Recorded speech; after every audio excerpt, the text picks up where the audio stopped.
Dan, congratulations on this project. I really enjoyed episode one and your episode two.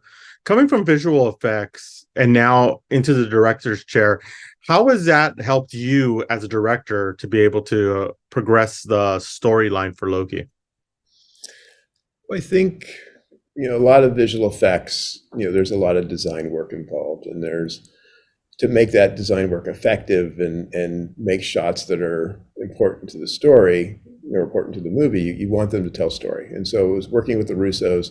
They were very generous to allow me to, be a part of designing a lot of the sequences. And story for them, is the most important thing. Joe wouldn't start the film without writing all of our ideas into the script and getting a script lock before we started shooting. So it was like building on that experience, and then moving into the director's chair was, remembering everything I learned about story, remembering that it's a, very much a collaborative process. Working with visual effects artists, I'd always have an idea of what I want the shot to be, but when I would kick it off with them, I would always leave some of the things I wanted out a little bit. And it would depend on the different artists, and you get a feeling for who could run with that. And so you let them run. And a lot of times you get something back that was better than what you thought of. And I think that's something that carries through working with all the departments while you're directing. You have a lot of creative people, and you want them to be able to, express that creativity, and you'll end up with something very magical. Yeah. And this show, the second episode is so great. So much visual effects, so much storytelling, and the color palette that has already been carried over is so well done. Do you ever go into this and you're just like, because it's a different process of building a show. So when you go into this and you're doing episode two, how do you put your own spin into this and really put a stamp for yourself in this process? I think for two, it was something that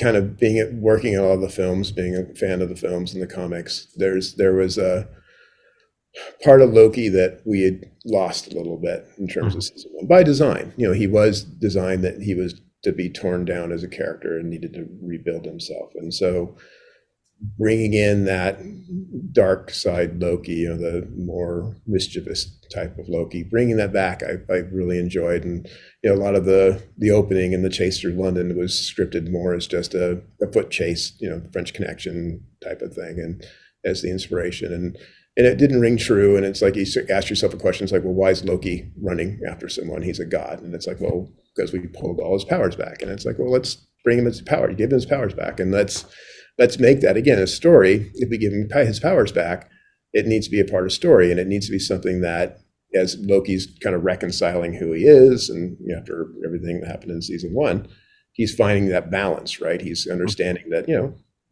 is a part of me. I am the god of mischief. As Mobius says, you're the god of mischief, and he knows. And so he knows now that he's not going to go too far. And I think that was, then designing the sequence and the shadows and everything in London was a lot of fun to help make that happen. Yeah, because I saw in that chase scene in London, like I automatically saw like a James Bond image, Clockwork Orange. I got those inspirations. Was that some of the inspirations for those? For sure. It's the Loki walking down the alleyway. It was like it's a longer cut, and our editor Emma McCleave, she's like, it's long. She's like, I'm not cutting that. He looks great. He's in that suit. And you read the comments online. It's like, oh, he's walking down the hallway. It's just like, it's just something that, magic happens, and sometimes you indulge yourself. And so you do get the James Bond feel with the chases, and then switching back into Loki playing cat and mouse with Brad. Yeah. Awesome. Dan, thank you so much. Really appreciate your time. And we're looking forward to the rest of the season for this series. Awesome. Thank you very much.